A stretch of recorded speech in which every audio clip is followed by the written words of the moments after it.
What up, world? Waxvillain, Seattle, Washington. You already know what it is. Welcome to Two Gents Fireside Chat. We got greatness in the building. My brother Chris, Lujan, Waxvillain family. Keep it locked. We'll kick things off soon.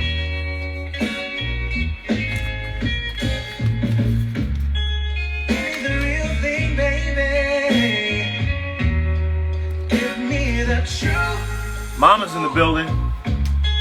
Give me the real thing, baby.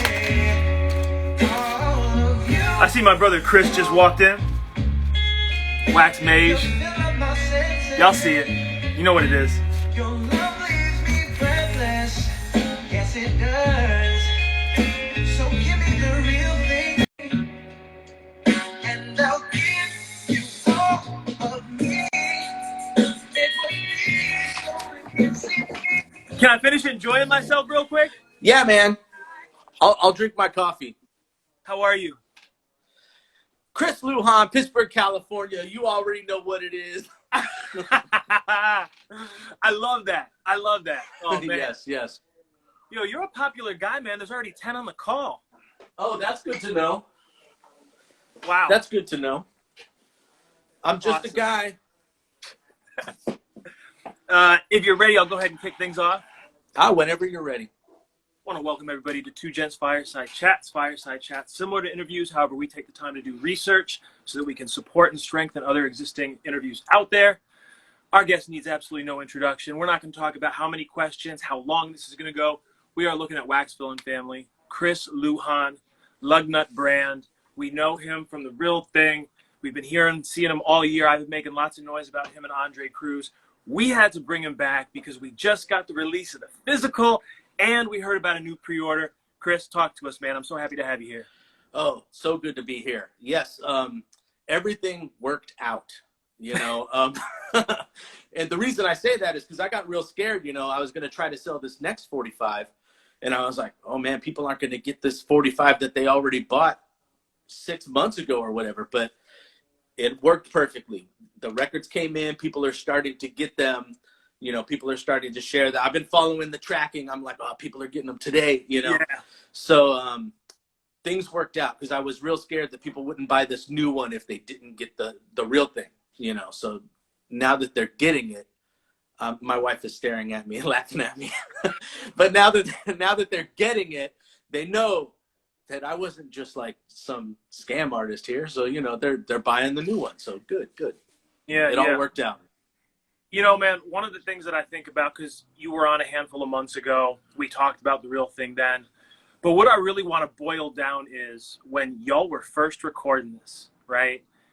What was the thought going through your mind about what kind of success we were looking for, we were going to have, in contrast to now, where, I mean, we've talked about the buzz that the song has created. You guys are a household name on the scene. What was your thought back then? Well, we're talking specifically about the song The Real Thing, right? Yeah. Okay. Well, originally, you know Jose, Raza del Sol. That's my guy. I got together with him. We were working on some new tracks for Dee Dee Simon, right? Who did What's Left to Give. And so me and him got together, and we were doing basically some scratch tracks, some demos, trying to figure out, okay, what will these next batch of Dee Dee songs be, right? Mm-hmm. And he played me an example of something, and I figured it out real quick. Just very basic chord changes, you know? And I really liked it, and we just recorded a little demo of it on our phone, just of me playing the parts so that we could record it later, right? Right.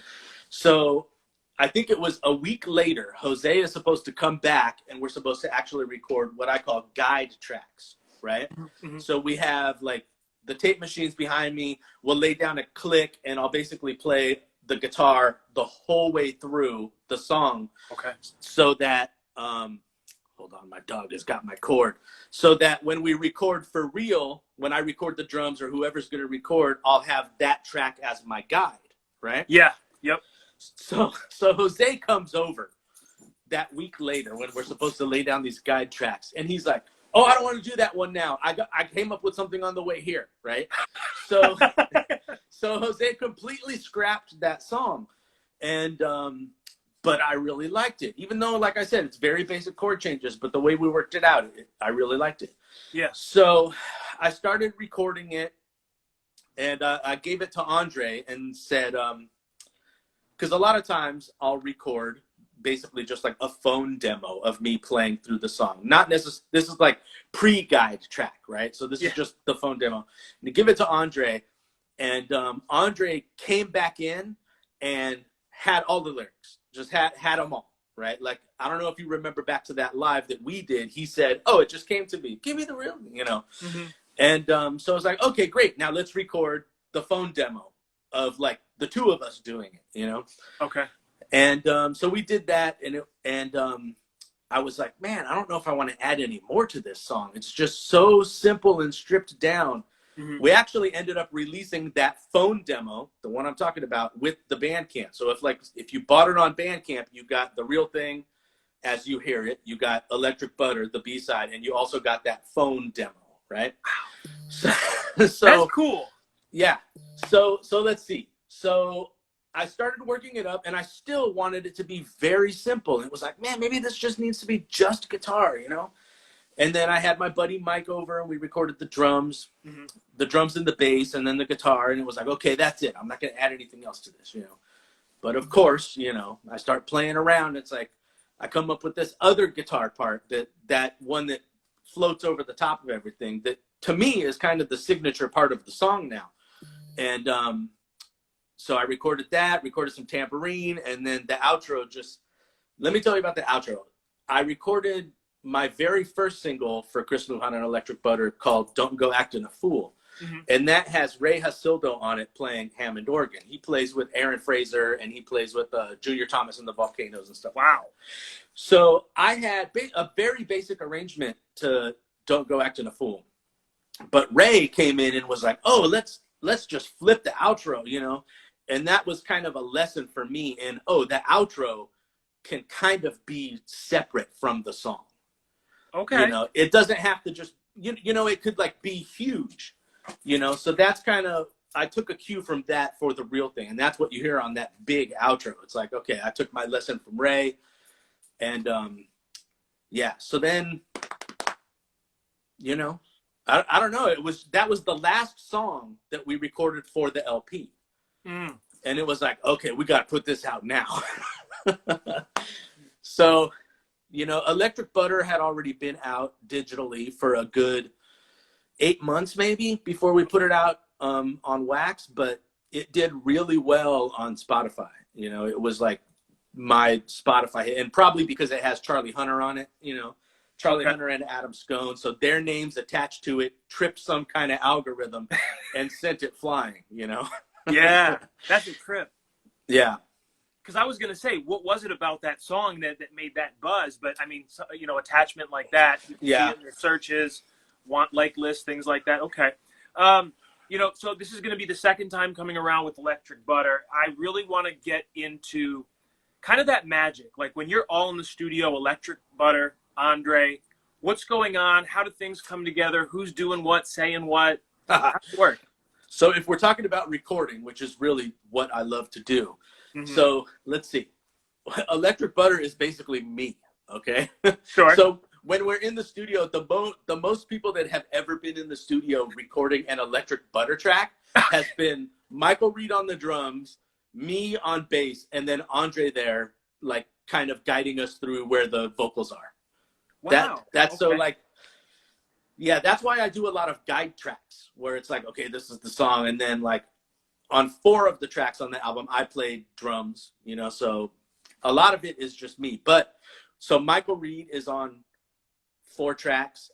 Adam Scone is on 1 track. Robert Walter from the Grey Boy All-Stars is on 2 tracks. We have some horns coming in. The only song that was recorded live was Don't Go Acting a Fool. That was the only one where we were all in one room and did it all together. Okay.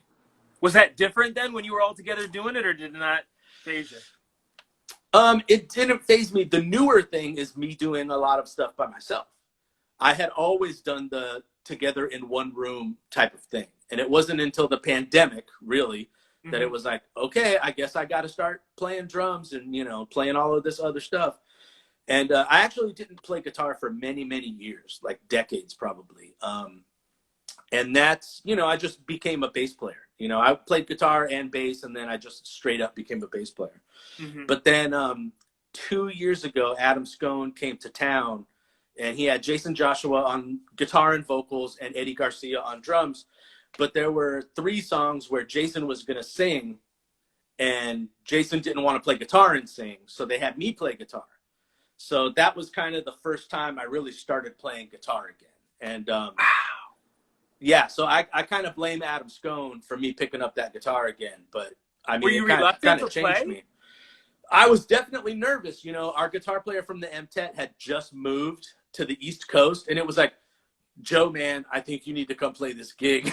You know, so I guess I was, because I asked Joe, like, hey, do you want to come out here and do this thing? But, you know, he had just moved, and obviously like to come out here for like a, what, $100, $150 gig, you know. But I'm glad that it happened the way it did, because I picked up that guitar, you know. I got on a FaceTime with Jason, and he showed me some of the parts, and I was like, that's it? You know, like, because I come from like this, you know, jazz background. Not that I'm the most accomplished player, but like jazz chords are insane. And so he was like, oh, it's this chord, and it's like basic chords that I had learned when I started playing guitar. So I'm like, Okay. oh, that's it. Okay, I can manage that. And so since then, it's been me playing a lot more guitar. So something you said that was interesting. I always envisioned you to kind of be this band leader directing in the studio, but you said that Andre is doing it. So was that something natural for him? Was it something that took time? How did that come about? Well, I think it's more, I'm probably still guiding things, but we definitely, if you're doing a track with vocals, you definitely need someone there. And obviously Andre's the man, you know, so we need someone there who knows the vocals and could kind of guide us into like, here's the verse, here's the chorus. So that's kind of how he's guiding us, I think. That's really cool, though. I want to talk gear. I never talked gear with anyone. Oh, when I was into beats, I was like always at Guitar Center, right? Just checking out new stuff. Back when it was good. Yeah. But I'd love to kind of know, when it comes to choosing hardware, what do you go with when it comes to guitars? You know, you mix stuff down, you play drums. What do you look for? What's your comfort equipment, if you will? Like, everyone has like a favorite, right? The favorite. Sure. What's important to you? Well, what's important to me, definitely the sound, obviously.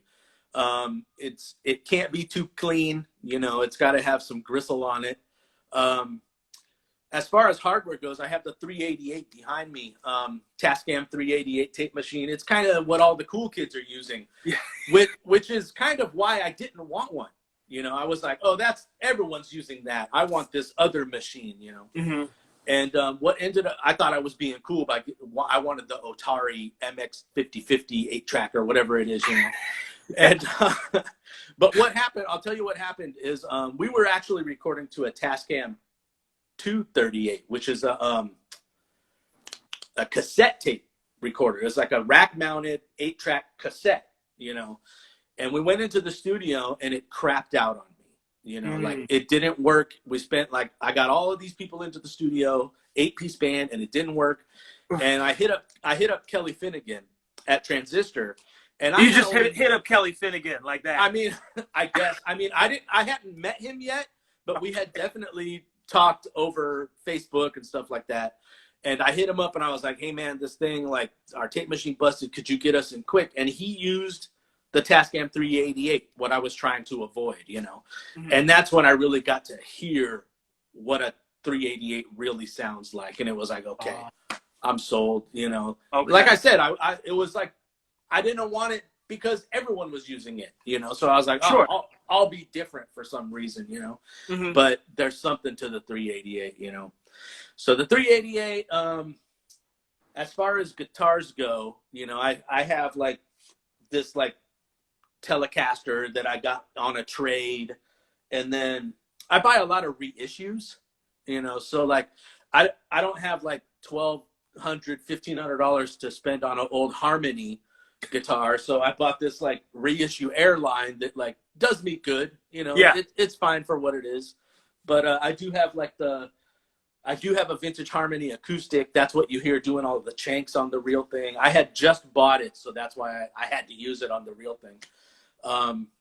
I got a drum set right here. There's a Hammond organ right there, Fender Rhodes right there, Leslie speaker, you know, all the guitars and basses. So it's all in one room. That's wild. What's the weapon of choice? Oh, the weapon of choice, probably the airline copy, you know. Just because, like I said, when I did that gig with Scone, I just had this Telecaster on trade.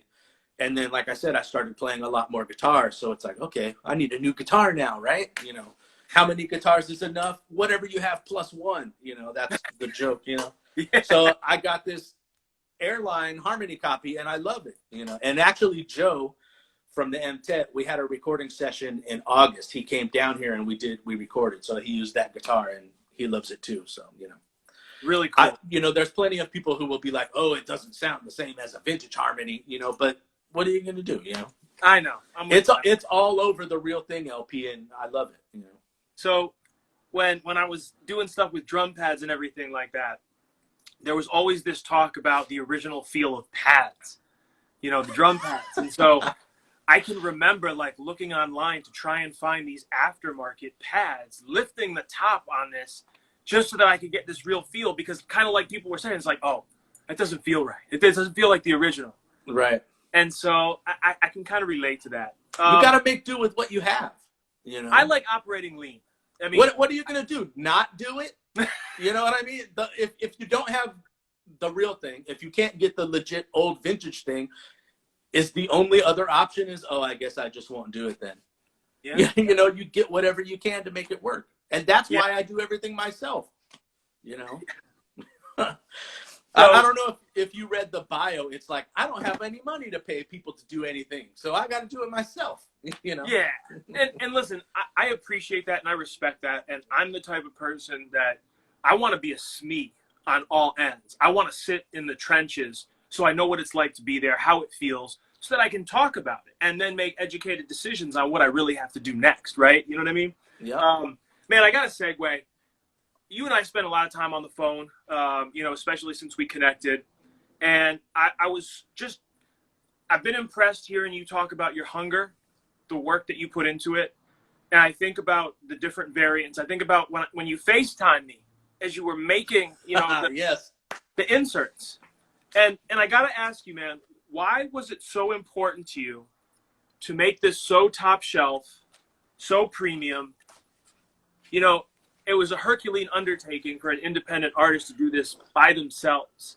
Can you just tell me why you put so much into it? What was important to you about that? I'll tell you, I'm not by myself. I have Jose Raza del Sol in my corner, you know. There was, we did a couple records ago, I released, I think, the Heavy Sounds record, you know, on Lugnut brand. Yeah. And I think at the same time, Jose released What's Left to Give, right? The Dee Dee Simon record that the MTET played on. And we both sold them out. You know, I sold out my copies. He sold out his copies.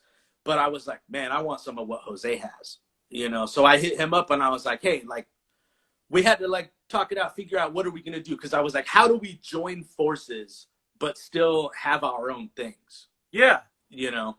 So I think we actually have done quite well at that. I mean, like, what's the force behind doing it? What choice do I have? You know, I got to do this, you know? Wax Mage was easy. You know, I think the first Wax Mages I had ever seen was a coal mine thing. They did like a auction benefit type of thing, you know. I know those 45s, Yeah. So those were the first ones I saw, and Gotta Groove does those in-house, and I've been using Gotta Groove for years, you know. So, you know, I ordered some of those. I think since the first MTET record, I've always done like a batch of black and a batch of some color, you know. But, you know, then there's all of the arguments of like, you know, if you don't do colored records, people are mad at you. And if you only do colored records, people are mad at you, you know? So you kind of got to do them all, you know? But I'll tell you, like, when the records came in, you know, we have the clear one and we have the black one. Yeah. And I love the black one. You know, like the clear is cool and all, but man, like that black record, like for some reason, the black with the orange on black label, something about it, you know? I got it somewhere around here. I was gonna pull it out. I love the orange on black. Yeah. Yeah. And that's my school colors. Where'd the font come from? I think that where it says Black Diamond. Yeah. I think that's the Pittsburgh Pirates baseball team font. No. You'd have to ask Jose, but I believe that's the Pittsburgh Pirates. Yo, that's really deep though, because you're from Pittsburgh, CA. Yeah, and so let me tell you, man, Jose did his research, right? He does not kid around. He did his research, and Pittsburgh. He was like, Pittsburgh, California is a steel town. It's named after Pittsburgh. The other Pittsburgh. So, wow. And we have, he actually designed a label that said Pittsburgh, right? And it had the diamond in the middle of it, like it was like Pitts Diamond Berg, And he was like, oh yeah, Black Diamond. Pittsburgh used to be called Black Diamond, and because there's a Black Diamond Mines, so it's a mining facility kind of around, down the road. And I, in that conversation, I was like, what if we just went with Black Diamond? There's just something cool about that, So I was like, just do Black Diamond, get rid of Pittsburgh, So that's what we did. And I love it, like this is where it's at for me, Absolutely. And I want to shout out Jose real quick. I started working with him recently, and the attention to detail, the professionalism, and the length that he goes. Oh, man. Whether it's naming a song, the attention to detail on creating a label, true pioneer, knocked my socks off.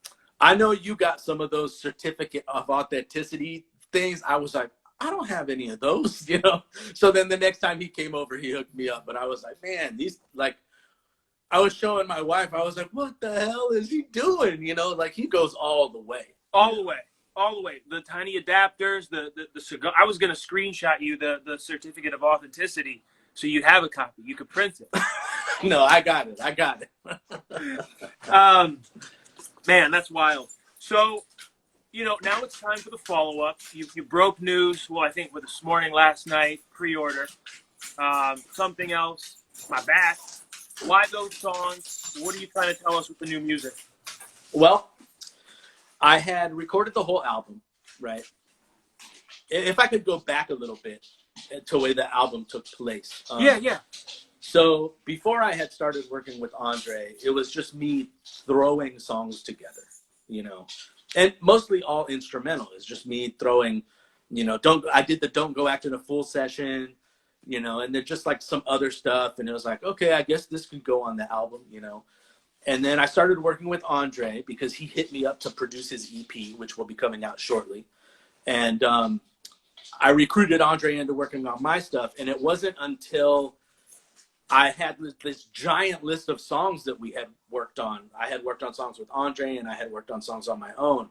And I compiled it into the order of this could be an album. Okay. And it wasn't until then that it like took shape, and it was like, oh, this isn't just some like jamming together of tunes. This is like an Andre album. This is a love album. So it wasn't until then, and then I got real excited because before then it was like a mess. It was just all of these songs and who knew how they fit together. But once I put it together, I got pumped, and it was like, okay, let's finish this thing. Yeah. So I had put it together, put it in order, and I sent it off to quite a few people who I trust and said, check this whole album for the mix. What do you think of this mix? And Jose hit me back, and he was like, dude, I knew it was going to be good, but I didn't know it was going to be this good, And he was like, you have to put out another 45. Because my plan was just to do the real thing, and then the LP will come out, Sure. And he was like, no, man, you got to do another 45. You got to do My Back Hurts and Somewhere Else. He's like, those two songs. So I was like, all right, you want to do it? Hit me with that artwork. I'll put the order in right now. So like it was his idea, and by the end of the week we had placed the order, Holy smokes. So those songs are his fault. Talk to me about Melted Butter. I like that. That sounds like something that Waxvillain would say. Oh, good. Well, actually on this first record, on The Real Thing, I had come up with this, clear copy, Yeah. And so and then halfway through it, I was like, oh, what if we asked for instead of 200 clear copies, what if I said, give me 100 clear copies and 100, it's like transparent gold or something they call it, you know? Okay. And they were like, oh, if you do that, we have, you know, I have to charge you this much more because we have to make more plates and whatever. I was like, forget it. Just give me clear, you know? Like I said, I don't have any money, you know? No, I feel you. So this time around, it was like, okay, we're going to do another 45, then we're going to do that, you know? And it wasn't until like last week when I started taking the pictures, I was like, okay, this is melted butter, you know, electric butter, but this is the melted butter variant. I was kind of hurt that I wasn't consulted. I'm teasing. What was it that Jose liked about the songs that he said it's got to be these two? Well, I think he sees some crossover appeal in them. You know, it's not just like lowrider folks, you know, it's not sweet soul, you know, it's not, you know, they're not ballads so much, you know, so they're a little mid-tempo, you know, so Jose really felt like, I don't know, that they could like cross over to more people than just like the lowrider crowd, I think, you know. Okay. If he's here, he could chime in and tell us, you know, but yeah, you know, like I love those two songs. Those are the two songs that Robert Walter played on. And Somewhere Else, the song that just released today digitally, Robert Walter and Michael Reed's favorite song on the album. So, you know, okay, what am I going to do? Now, my next question is something that we've been talking about all year, but I'm always looking for the latest updates, different perspectives.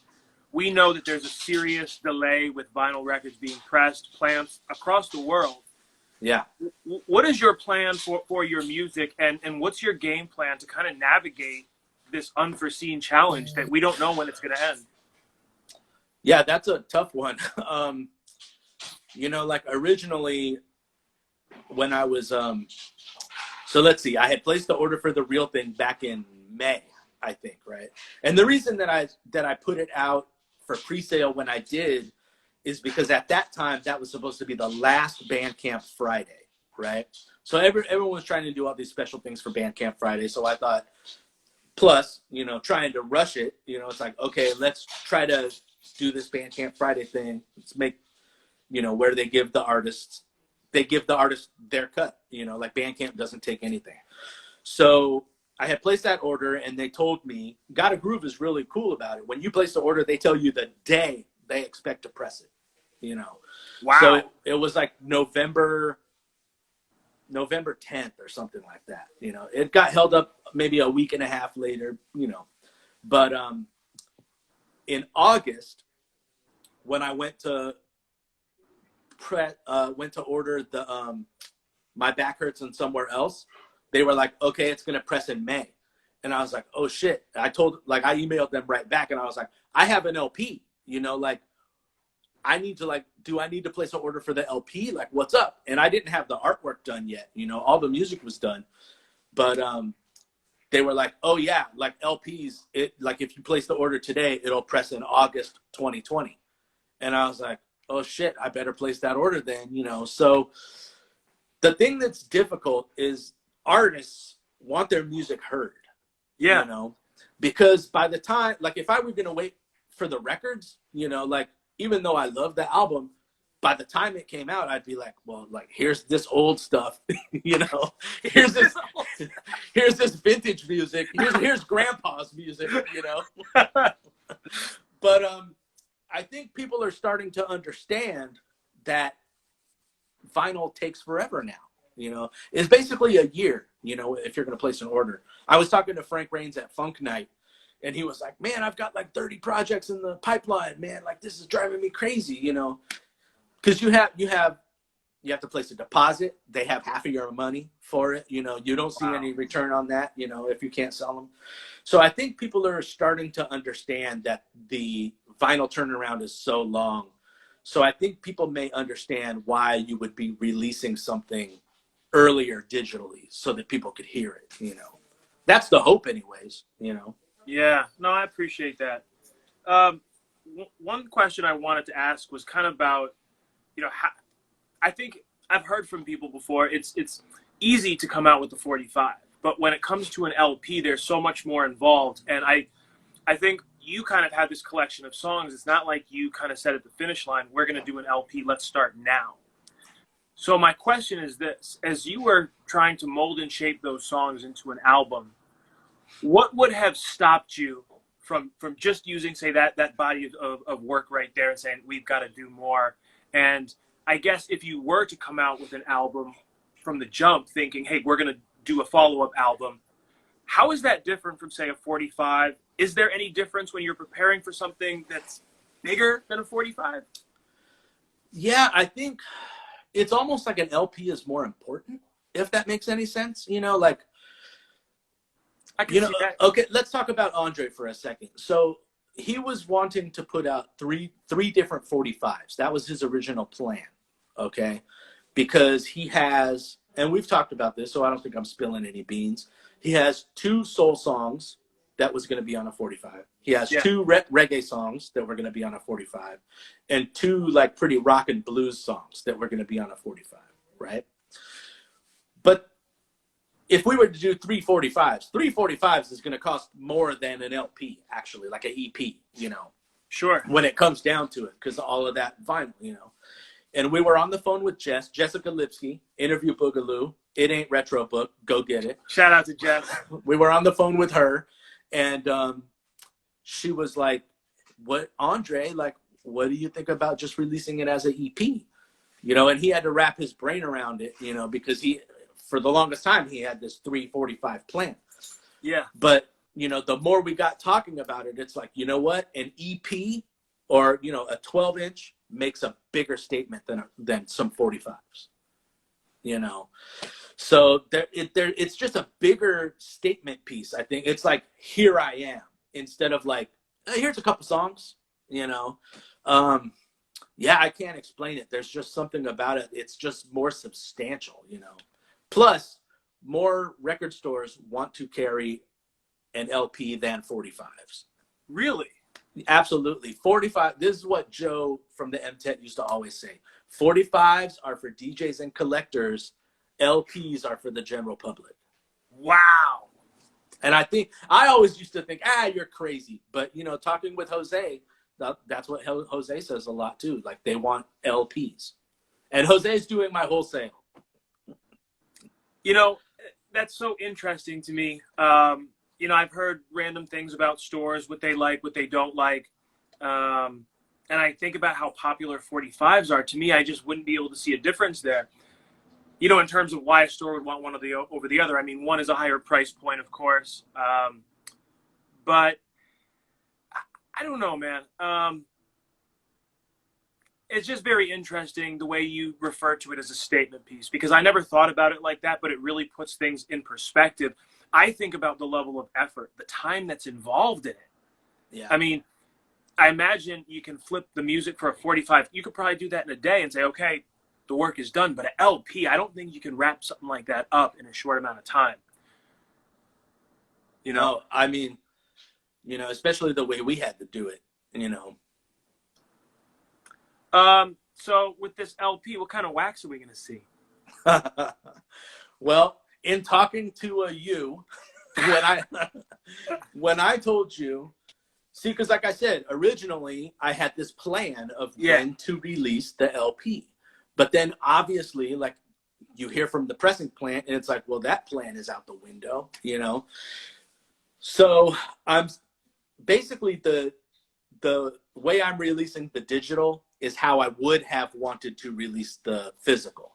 Okay. So the digital LP will come out on Valentine's Day.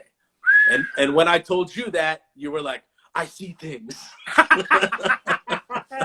You know, so for the LP, we will have your standard black. Yeah. But we're also going to have some transparent Broken Heart clear or Broken Heart red. No. What do you think? I love that. Okay, there you go. My mind is spinning. You know, it's crazy because I always try to Walt Disney things. And when you said Valentine's Day, oh, my God, I was having a field day with that. I don't think I slept that night. You saw the filter with all the little popping hearts on it, huh? That's exactly what I saw, man. Yeah. So everyone knows that you got work with MTED. We associate you with Andre. I call you all the dynamic duo, and I'm not shy to say that. I'll tell that to anybody. I appreciate it. But I want to know, what are the other things you're working on? Because I heard about the 45 with Fraternity. What are you doing outside of this as just Chris Lujan? Well, there is the 45 with Fraternity, so let's talk about that. I hit them, you know, they were fans of the MTET, and I hit them up last year, you know, probably last summer. Wait. Yep. Andre's on. Do we want to bring him on? Yeah, you want to bring him on? Yeah. Who's Andre?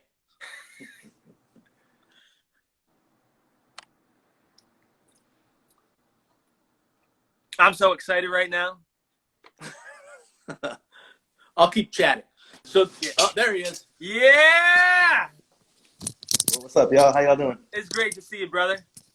Yo, I just want to say I'm really glad I jumped in right now when the talk was moving away from all the things I do with Chris. So let's talk more about the things that I do with Chris. We can talk about all this stuff later. Welcome back, man. You got it. I'm going to be over here. So anyways, enough about that guy. Yo, thank you for inviting me in. But we were talking about some very important Chris-centric projects. Yeah. Oh, so I'll continue, I guess. Is that okay, Andre? I mean, I guess. Don't make it long, though. Yeah, okay. So I hit up Fraternity Music Group because they were fans of the MTET, and I said, hey, what do you want to put out some instrumental stuff from the Electric Butter Project, you know? So they were like, hell yeah. So I sent him six tracks. He picked 2, so that 45 should be coming out soon. Artwork's done. Labels are done. I got the test pressing, so we're just waiting on that forever long vinyl turnaround. But I'm very happy with those songs. One of the songs I wrote over 20 years ago. What? Yeah, like 25 years ago. It was a bass line I had kicking around, you know, at the local community college. I was like, man, this is something, you know. And then I recorded it, and I had like a demo back then. And so we recorded that. It's got Chris Hazelton on the Hammond organ. Of course, Michael Reed on the drums. And then the B-side, or maybe it's the A-side. I don't know. Wait, time out. Side 2A. Yes, side 2A. We don't do B. is called Ice Cold. And that one was recorded in the same session that we recorded Don't Go Acting a Fool. So it has Joe Bear Magnet, drummer named Micah McLean, and Ray Hasildo again. So that should be coming out. Also, I am doing a lot of work with Jose, with Dee Dee Simon, with The Baby Cuffs. Andre's on some of that stuff. Okay. So, you know, we got that going. What does the 45 with Fraternity sound like, just so our you know, friends watching can get a little sneak peek? Oh, you want me to, like, play some of it? I mean, I just want you to tell us what it sounded like, but when you tell it, ask us if you can play it. I mean, it's funky. Let's hear it, man. Talk to Andre for a second. Brother, how are you? I'm doing all right, man. I'm doing all right. How you doing? Fantastic. Cool. I saw the Christmas release and the great picture. That was good stuff there. Yeah, that was Chris and I were talking about, you know, we wanted to have something just super fun and like over the top. Like we described it as like we wanted to look like I was in a Gap commercial. You know what I'm saying? And you hit the bar. I didn't even think about that. I'm not gonna lie, like it came out, my good buddy Vincent took these pictures and I was so excited at first, and then he's like, here they are, and they're just bright and happy. Yeah. And I'm like, that's not me, I'm angry and moody, you know. No, I'm not. But so it took me some convincing, and then once it came out, everybody whose opinion matters to me was like, yo, these are ridiculous and awesome. Like, and I was like, cool. Like that's all I needed. So sometimes it's okay to smile on a picture. Sometimes. Yeah. Not every time, but sometimes. I love that, man. So, yeah. Awesome. You want a sneak peek here? I want a sneak peek. Mm-hmm. This is Ice Cold. Shout out to George Sembra. See you, brother.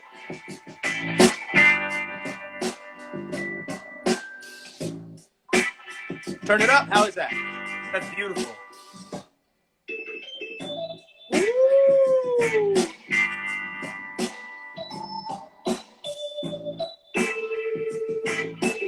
Oh, man. I'll give it just a little bit more.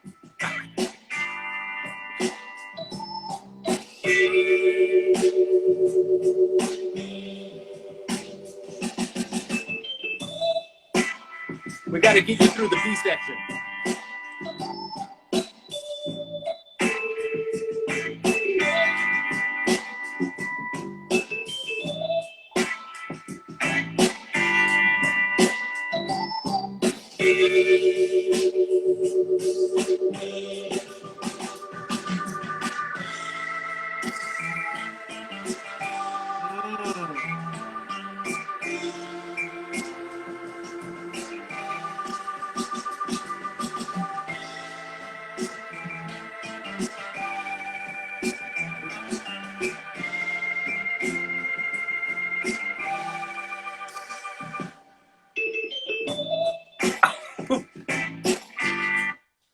Ice cold.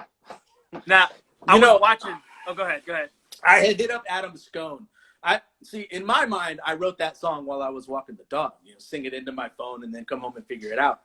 And then I had to hit up Adam Scone and be like, "Hey, man, I think this sounds like one of your songs." You know, and it's funny. I'm not telling it here for the first time. I almost called that, instead of Ice Cold, I almost called it Scone Cold. You know, because I thought, okay, this is some Scone shit. But then, like, I heard a Scone song and I was like, oh, this sounds like a Scone song.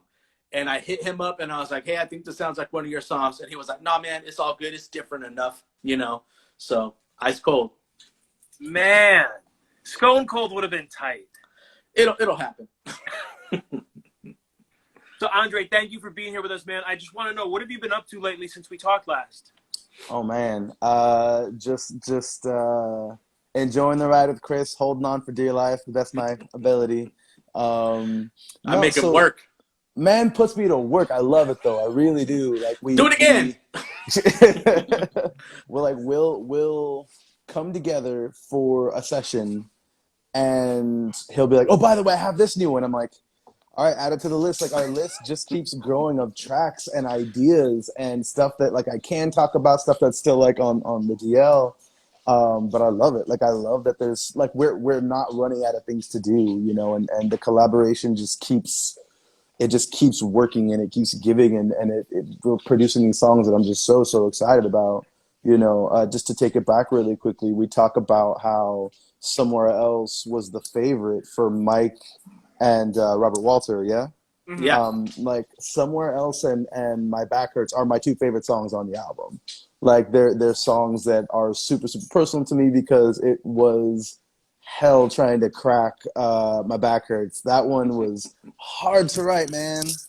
See, what happens is I give Andre, you know, like I said, I do these little demos and I'll title them. And so I was like, here, this one's called My Back Hurts from Picking Up the Pieces of My Broken Heart. Get to work.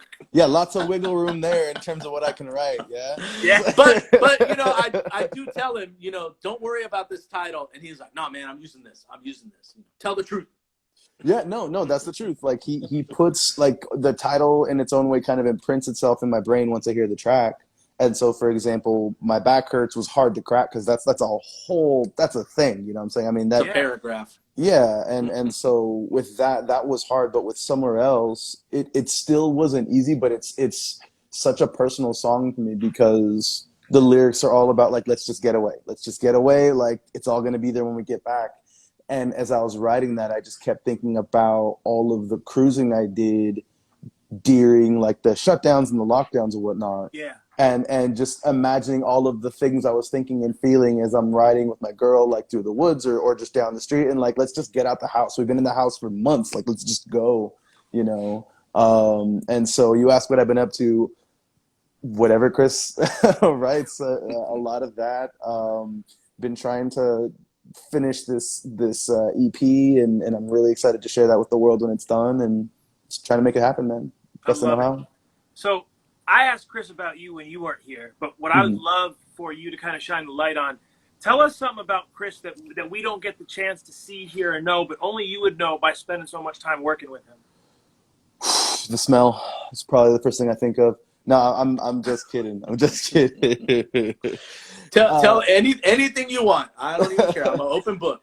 But it's not the smell, and you know that. No. I think he's got... Although my wife does tell me that my breath always smells like coffee, and I see that as a compliment. I would too. That's not bad.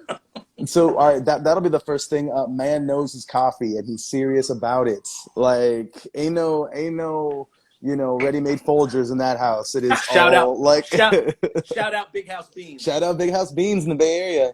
All right. So for me, one of the things that immediately jumped out and then just made itself more known as I got to see him work with other people, he's really, really keen about how to work with a person.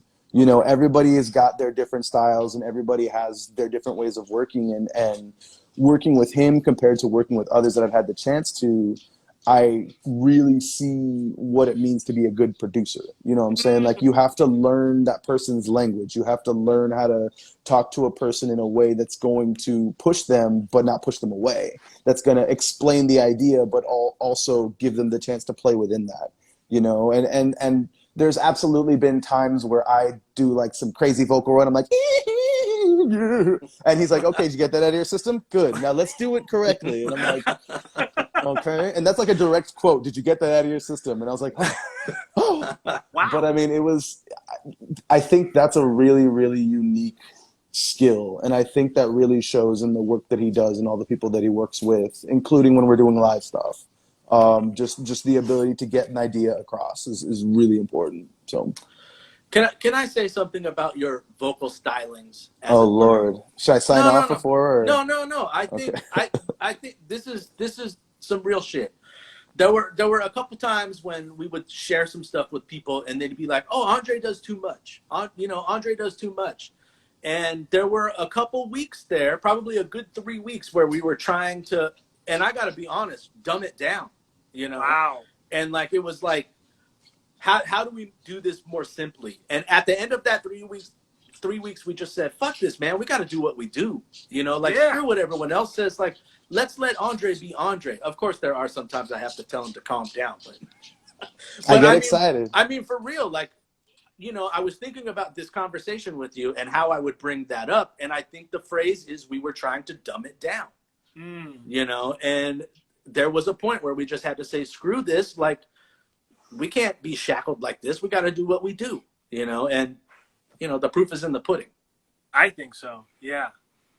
Yeah. I mean, I certainly hope so. I'll say, speaking for myself, there's nothing that I've been able to achieve in my life by doing it exactly like someone was like, you have to do it like this, and absolutely that includes music. For everybody who's like, oh, you sound like this, you sound like that, so maybe sound a little bit more like that. Or a black man with dreadlocks, why aren't you making this kind of music? I'm like, because I like respect, but that's not what I want to make. I want to make this kind of music, Yeah. And so just to put a point on all of that, when we finally decided, no, let's just make it sound the way it's going to sound, and we started releasing these tracks, and people were like, oh shit, we were both like, okay, we're on the right path here, which is exactly really cool. Yeah. What's interesting about all that, we know that you're confident in what you do, but how do you as musicians kind of harness and manage those feelings when you get feedback like that? Because you trust and believe in everything that you're doing. And I know even like with some of the stuff that I do, I've gotten feedback sometimes. And I mean, I hear feedback, but I know what I'm doing, kind of thing. And so I want to know what you guys do as musicians when you have to navigate around that type of feedback. Well, for me, I just stopped asking for feedback, I mean, straight up, like, I have people that I trust, but then there are certain people that it's like, okay, let's shoot for the fences and send it to this person and see what they say, Okay. And when they come back with something like, oh, Andre does too much, it's like, you know what? Like, and like I said, after 3 weeks, when we were like, screw this, we got to do what we do. It's like, I don't need that kind of feedback, and part of it is like, you know what? I don't need to hear no anymore, so like, I'm just going to do it myself. That's why I kind of gave up on sending this record to other labels. I was like, well, screw it. I don't want to hear no. I know it's good. I'm going to put it out myself, And I don't say I know it's good about a lot of things, like a lot of the stuff I've done in the past, and most of it's been instrumental. So I didn't have the commercial appeal of a vocalist up front, So it's always kind of been like, I don't know. I like it. I hope other people like it. Maybe they'll like it, But with this album, I'm like, okay, I know this is good.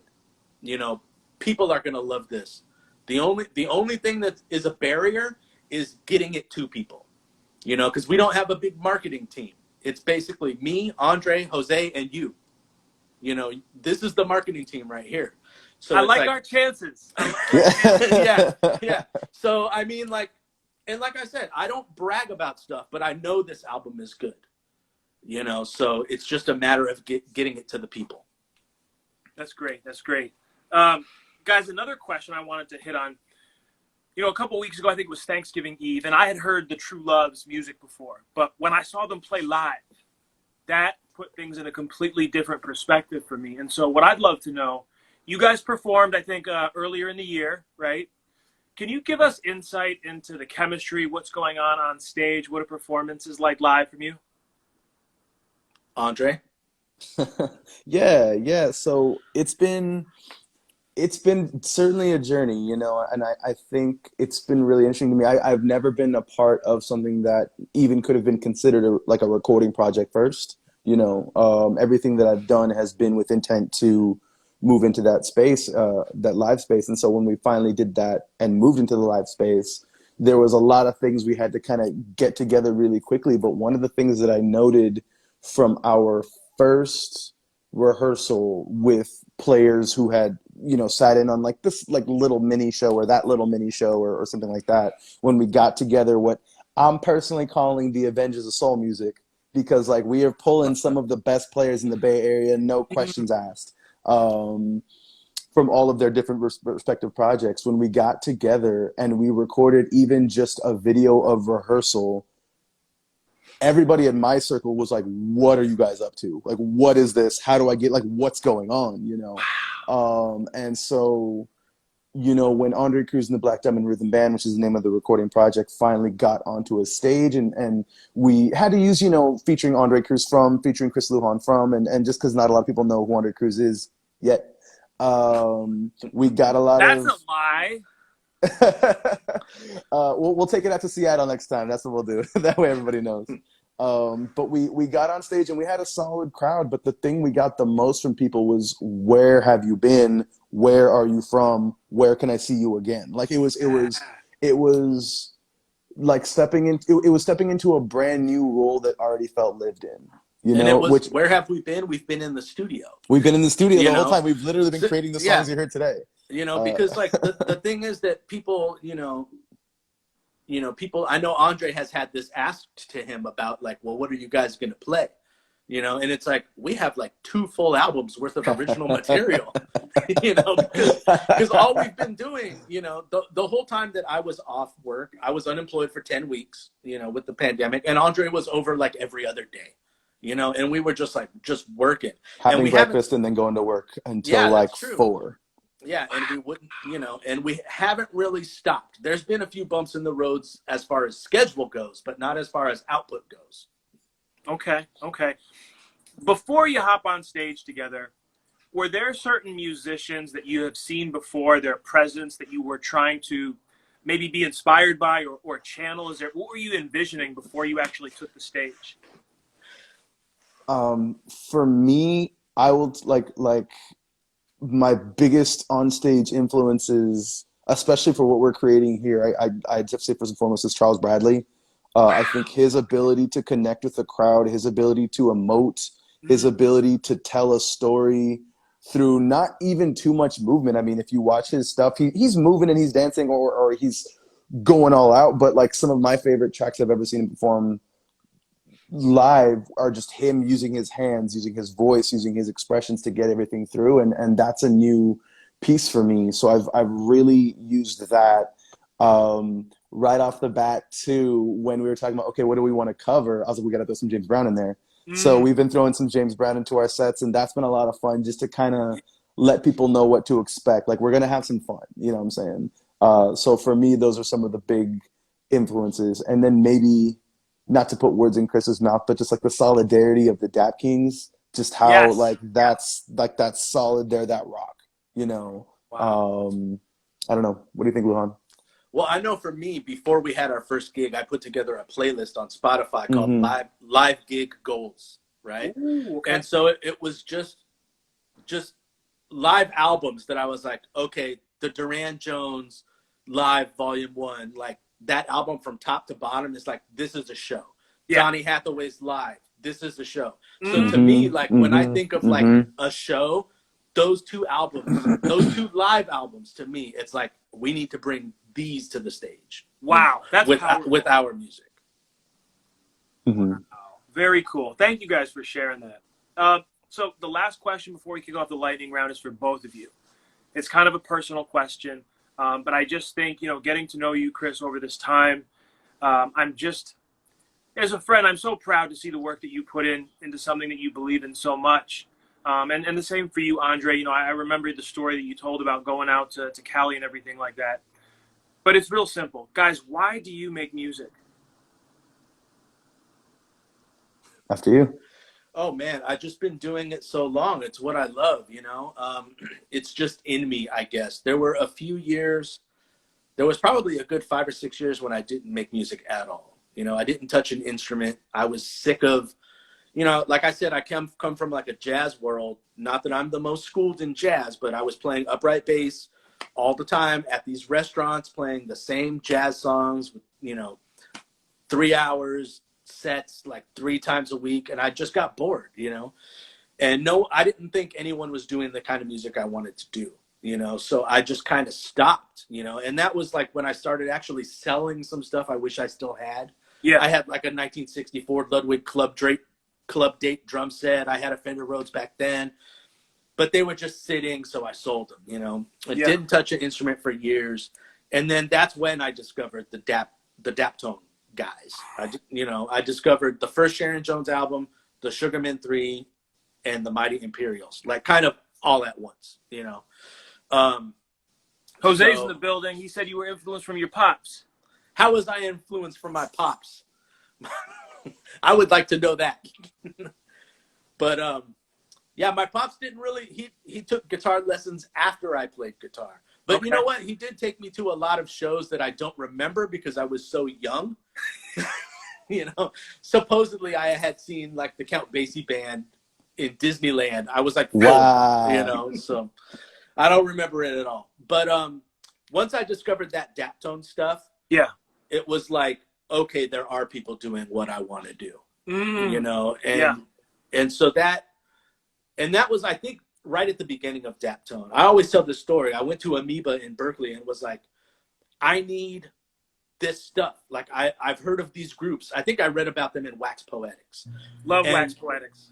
For sure. And Amoeba didn't even carry Daptone yet. They didn't even know what it was. That's how early it was in the Daptone catalog.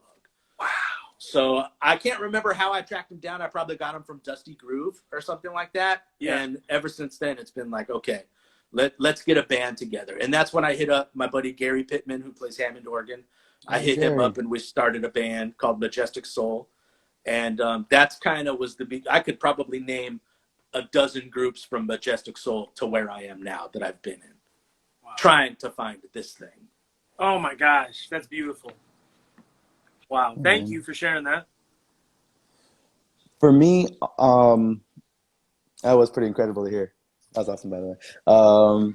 For me, making music, it's almost indescribable in the sense of like it's my favorite thing in the world. You know, it's making music, hearing music, being around people making music, being involved in any process. I mean, even just going to the studio to watch other people record because I'm interested to see how they do what they do. When I'm able to write, I'm able to talk about things that maybe I didn't even know I wanted to talk about. You know, I didn't even know I had on my mind. When I'm on stage, that give and take of energy, it's the best drug there is. Not that I've ever done a drug, but if I had, we would be mad at you if you did. It's the best feeling in the whole world to be feeling something, to be in the moment of that song, to open your eyes and look up and see the crowd is there. They're there with you, you know. That is a feeling. Yeah, and that's a real feeling, and just, you know, when I realized that was something not only like that I wanted to do, but that I could do. And I don't know if I mentioned this before, but that's part of where my just immense gratitude comes from, is so many people in this life look for that thing that makes me feel the way music feels. you know, and I don't take that for granted. I'm thankful for it every single day because, I mean, I get to make music. Like, it doesn't matter if I'm on a street corner, which I have done, or if I'm on stage. I'm excited to be able to play, and just the reactions of people from all different walks of life, like they all get it. You know, a couple of my favorite memories are playing for little kids. And little kids will always tell you if you suck. Like, they will tell you to your face, yo, you're not very good. And you're like, thanks, bud. But I mean, watching them dance, or times when I was out I was out traveling, and there was a dude sitting on the steps of a cathedral in Spain wailing, absolutely wailing to some Robert Johnson. And like the entire crowd, not a one of them probably understood what he was saying because they were just walking by and going, that's dope. And I was like, oh my God, Robert Johnson. He's like, "Te escuchas Robert Johnson?" I'm like, oh my gosh, yes. And we just like got into it in Spanish. Sorry. Obviously not a Robert Johnson fan. And yeah, just more like a Howlin' Wolf fan. And so yeah, that's how it goes for me. I love that. Thank you so much. Before we kick off lightning round, can we get a snippet? Can we get a snippet off the 45? You want my back hurts, right? I want my back hurts. All right. You know what I'm going to do? I'm going to unplug my little tether here. Maybe you'll hear it even better. Okay. All right. Talk, Andre. What's up, everyone? What up, Wax? Yo, thanks for having me be a part of this. I apologize for the little dog over here. I'm actually in LA right now, so. Listen, they can join if they can fit on your lap. It's all good. He's a little troublemaker. You ready for this? I'm so ready. So this one, like I said, the album comes out on Valentine's Day, right? Digitally. So we're kind of backtracking, right? So a month before the album comes out, My Back Hurts comes out. A month before My Back Hurts is where we are now, where Somewhere Else comes out. So this is My Back Hurts, which will release, if you've hit the pre-order, we'll release My Back Hurts on January 14th. Oh. So here's My Back Hurts. Get ready.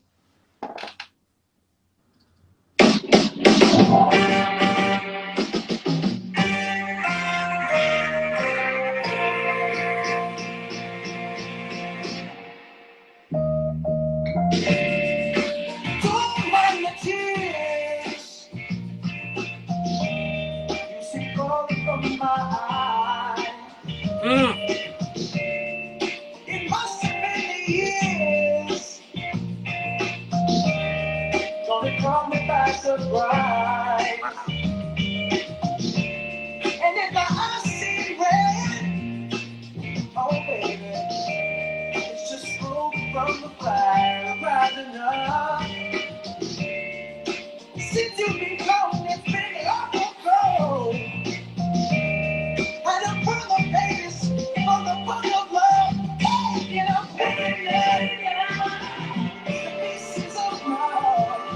And I'm letting go. Wait to come my back. Yes, I'm feeling the pieces of my heart. But it hurts so bad.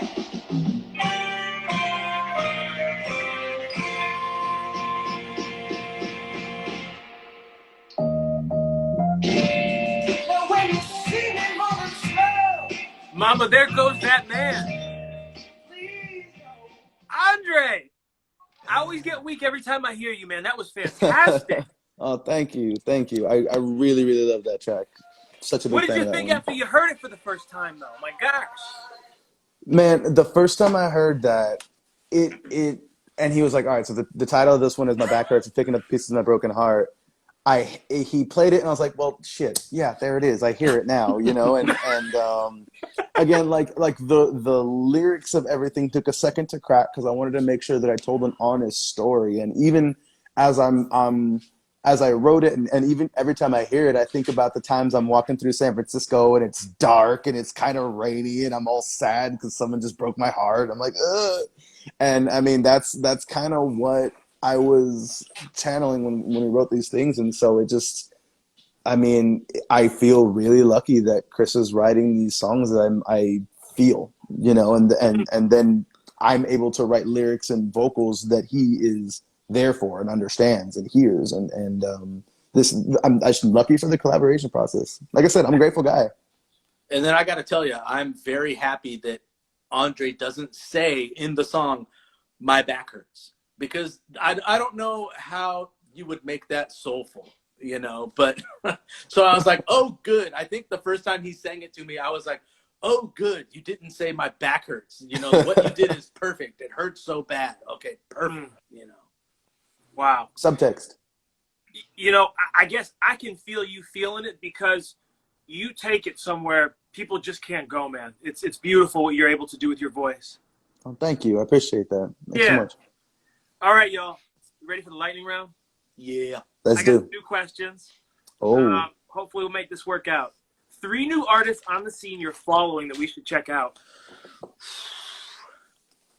The Rugged Nuggets album came out and destroyed me.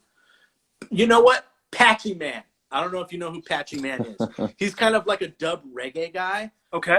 That Michael Reed had hipped me to. Okay. And it's like, I almost want to say it's like What I Do, but the dub reggae version of it, you know? And it's mostly instrumental, but I'm like, it sold me immediately.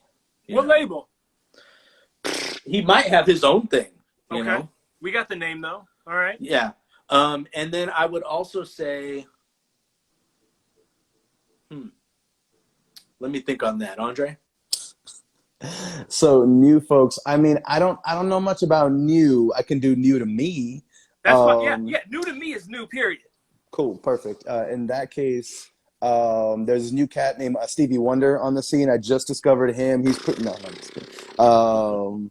So a friend of the Waxvillain scene, as far as I know, Groovy Miss. Yeah. Maria Sanchez. Yeah, her voice is incredible. She's just got such a wonderful presence. Looking forward to catching her live one of these days. Let's see who else. I want to give some loving to the Steady 45s. They're out there making some moves out here in Los Angeles. Some really, really dope Chicano-led ska reggae. All right, Chris, you're up. I got to think of my third. I also want to say the Altons. I've been listening to the Altons lately. I was going to say the Altons, my third. Their newer stuff, basically their Penrose stuff, to me is, you know, when Penrose came out with their compilation, I'm guessing I'm not the only one who was like, oh, this is my favorite group. I really like this. Oh, I like the Sincere's tracks, you know. Oh, now I'm into, you know, I went through phases, and then it was like, oh, now I'm all about those yesterdays, you know. Yeah. But right now it's like, oh, like all those Altons tracks on Penrose, you know. That's where it's at. That new one is crazy good. Yeah. Okay. So number 2 is for Chris. Uh-oh. If you had to give one MTET record to someone, which one would it be and why? See, I would want to say Redbone and Ray-Ban Part 2, right? Okay. And the thing that pains me about that is that they're 2 cover songs, okay? But instead of being originals, you know. But I think we killed Redbone, you know, and made it sell out immediately. I remember Joe, talking about Joe a lot from the MTET, was like, how are we going to make it ours? And I was, you know, how are we going to change it? And I was like, I don't know. We just play it. Like, we just play it how we play it. You know, I was like, I don't think we need to do anything. And actually everyone kind of learned it on their own. And we had a monthly residency at this place in Oakland called Cafe Van Cleve. And so the first time we played it at all was there in front of people, you know, and it was like, well, I guess that's it, you know. So, but it's not Redbone that makes my brain squeak. It's Ray-Ban Part 2. And the reason is because Frank Rains from Funk Night hit us up and was like, oh, you should cover Ray-Ban, right? This old I Mark IV tune. So we did that, and it came out on a record with Vamp Oakland. We did a song for a record store in Oakland called Vamp. So A-side was Vamp Oakland, and the B-side was Ray-Ban, just Ray-Ban. But then when we played it live, Ray-Ban ended, and we picked it back up with the drums, you know, like a breakbeat type thing. And then we went on for probably another 10 minutes of just Joe making crazy sounds on his guitar, right? And so when we got into the studio to record our album, I told them, they didn't know this was going to happen. I was like, I want to record a Ray-Ban Part 2 where it's just the ending, just the part where we pick up after we've ended the song. And it was like, all right. So in one take, it was gold. We didn't do another. It was just like one take, done. But there's just something about that take that's magic. You know, Joe's crazy sounds and the way Gary comes in and out and Mike's crazy drums. My bass is the simplest part. It's just the same thing from beginning to end. But man, that, I don't know, there's something about that record that is just, it's just a wild record. So that record, that's the one from the MTET that I would give out. Okay. What's something that's not, it's not music equipment, but you need with you in the studio? What's always with you? It could be a bottle of water. It could be maybe a candle. What do you always need with you to get going in the studio? I mean, if you're going to say that, probably coffee.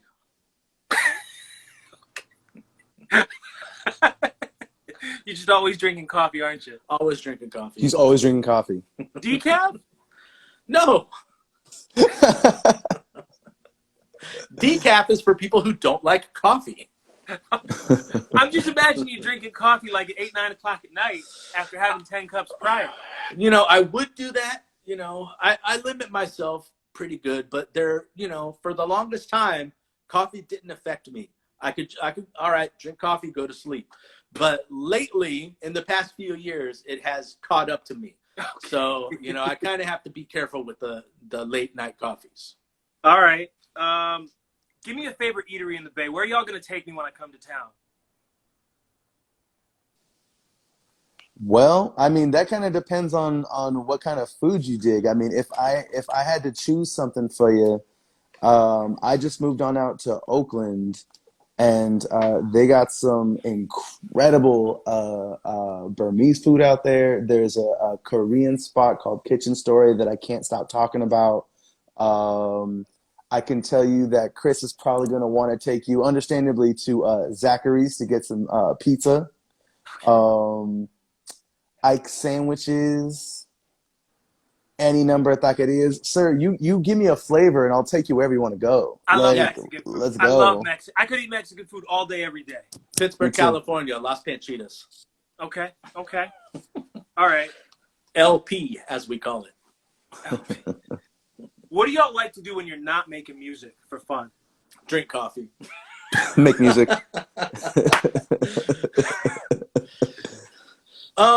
Movies, I think, you know. Okay. Yeah, same. Actually, that was one of the reasons we were able to bond, is we can just kind of spout off about movies and comedians. Yeah, like I love comedy, and it's funny. I was thinking, I listened to all of these podcasts from comedians, not just doing bits, but also like talking about the scene, and it's not entirely dissimilar to like musicians talking about the scene and talking about a show. You know what I'm saying? And it's really, really cool just to see how these two mediums are not too far removed. In fact, I hear a lot of times how much comedians really dig musicians. And I know how many musicians that I know of who really dig comedians. It almost seems like there's a bridge to be gapped there somehow, you know? Yeah, musicians are frustrated comedians and vice versa, right? Yeah. I love that. My jokes never land on stage. I don't know what's up. Or in the studio. Hey. I had a good one time. Once. What are your favorite record stores? Where would I go for the top shelf? Well, Stax in Hayward. Stax Record Shop, that was where me and Andre did our first in-store. Mm-hmm. Stax, there is always Amoeba. You know, Amoeba Berkeley, I think, is the OG Amoeba. So I think it started 31 years ago, maybe. I mean, it seems like a big corporate store just because it's so big, but I mean, it's, you know, pretty much an indie spot. Yeah. Vamp, well, it's not Vamp Oakland now. It's Miss T's Records and shout out and Vintage. Yeah, that's where Jess did one of her book drops. Mm-hmm. Okay. Yeah. Mm-hmm. And then I want to shout out Rookie Ricardo's too in the city. Oh, absolutely. That sounds like a good place right there. Rookie Ricardo's is like intimidating. They have so much stuff. Yeah, it's not for a novice. No. No. Ricky Like the Ricardo. snobbiest thing I've ever said. Rookie. Rookie Rookie. Ricardos. Rookie Rooky. Yeah. Oh, interesting. Mm-hmm. All right. Last question. Favorite quote, words you live by. What are they? So, I guess for me, it's gonna sound really silly. There's a couple. I have a million isms that I try to live by, but a million years ago, my cousin just posted this, and it's always stuck in my mind. It's don't be afraid to work hard. You know, like, and I know how simple that sounds, but it's real. There's so many of us, myself absolutely included, who will be like, oh well, I mean that's okay. You know what I'm saying? Or I'll get you in the morning like, no, don't be afraid to work hard. Don't be afraid to stay up that extra hour. Like, don't be afraid to go that extra mile, because it's never not going to be worth it. You know, you're either going to benefit from it or you're going to get a lesson out of it, which is just another way to benefit. So shout out to my cousin Ephraim. Don't be afraid to work hard. I love that. Yeah. It's not what you're doing. It's not what you look like when you're doing what you're doing. It's what you're doing when you're doing what you look like you're doing. Charles Wright, that's like my express back hurts. Hey, man, you asked. It's not what you look like when you're doing what you're doing. It's what you're doing when you're doing what you look like you're doing. Express yourself. That's a tongue twister, man. I appreciate you pulling that off. Yeah, I screwed it up the first time I started talking, but yeah. Charles All right, Wright, Matt. express yourself. Who's got the link in the bio? Where are we shopping the wax? Where can we go? How do we stay up to date with what's next? I guess you could hit me up. There's the new 45. If you want to grab the new 45, there's a link to the digital wasteland that is my playlist, which is like all of my favorite stuff. So somewhere else is at the top of that playlist. Right underneath that is This Christmas featuring Andre. Yeah. Right under that is The Real Thing. So I guess we have a show coming up. You want to talk about that, Andre? Hell yeah. Sure, yeah. So we have a show coming up on December 30th in Santa Cruz at Mose Alley. We are going to be opening up for, I think, Pacific Northwest folks, Delvon Lamar Organ Trio. Wow. And yeah, I'm really, really stoked. I had the chance to see them for the first time with Chris, and they absolutely destroyed it. So the fact that we're going to be open for them is just incredible. And Chris showed it a little bit earlier, but that's going to be the only place that you can get our 45s with the new labels right there. And this was Jose's idea. You know, Jose was like, hold back some of the, you got it. Exactly. Yeah. So anybody coming through, anybody in the Bay Area looking for a good time, looking for some good old soul music on the 30th, come on through. Check out Andre Cruz and the Black Diamond Rhythm Band. Open for Delvon Lamar Trio, and that's the only place you can get that 45 with that cover. Yeah. That sounds like a really good lineup. Like, that's a good night. Mm-hmm. It's going to be a real fun night. Very cool. I'm glad y'all talked about that for sure. Yeah. So let's see. We have pages. I have my page, CR Lujan. Andre has his page, Andre Cruz Music. Mm-hmm. But we also have a page that is us together as the live band. And that is, what is that? It's Andre Cruz and the Black Diamond Rhythm Band. Somehow it's truncated, but if you type in Andre Cruz, it should pop up. I think Andre, it's Andre. which one should we be going to? Because sometimes I'm like, I don't know who to tag. Honestly, tag them all. Yeah. But I mean, I would say it's probably easier to tag either myself or Chris, and then we can tag the band page. Okay. Yeah. But I mean, also that's going to be where people can find out about our show announcements. Any live recordings we have will definitely go there in addition to our page. But I mean, all roads lead back to Lugnut brand. So I mean, that's what we're trying to do. Awesome. Gentlemen, I want to thank you so much for coming through. This is the second time this year. I can't wait for a third time, but I'm really excited for the next release and looking forward to supporting y'all. Oh, thank you so much. And congratulations on getting that show with Delvon Lamar. That's a huge honor, and I'm really excited for you. Yeah, I'm stoked. You should wait to see what I'm going to wear. Oh, I can't wait. Chris calls me a peacock because I call him the howling peacock of soul. I need pictures. I need proof. Absolutely. Oh, it's coming. It's coming. You saw the This Christmas album cover, right? The This Christmas digital release. You saw. Of course I did. I loved it. It's just upwards that's from Andre. there. So let's see. The Real Thing 45 is sold out. So, or actually, you could only get it at shows at this point, or your local record stores. Jose Razo del Sol is my wholesale man. Record stores are getting it right now. But somewhere else, and my back hurts, we just put on pre-sale today. So make sure you get it while you can before it sells out. Yeah. Jose just hooked up 100 for UK distribution, Andre. Hey, That's huge. So he's looking for 50 for Japan, and then that only leaves Jose like another 50. We may have to order like another 100 copies. So I'm talking that's a to big Jose deal. about that. Yeah. So what I'm saying is, if you want it, make sure you grab it. For those who don't know, Lugnut brand does not repress, so that'd be something special. Yeah. So now that I know that, if you guys know people looking for the Real Thing, I got copies at $200 a pop. Drive up that price, man. I'm teasing. I would never do that. Yo, we'll sign them at an extra 100. It's funny. My buddy Mike, the drummer from the MTET and on a bunch of my stuff, he has some of our older records on Discogs. You know, because whenever we make a record, everyone gets their copies. You know, they get more than enough copies. So he's got a couple copies on Discogs, and I'll message him and be like, I'll give you $5 for that record. You know, send him a message through Discogs. You know. I love it, guys. Thank you so much. I hope you have a great night and a great weekend too. We'll be in touch. You too. That Yeah, sounds we good. will. Take All care, right, boss. everybody. Waxvillain, Seattle, Washington. We're out.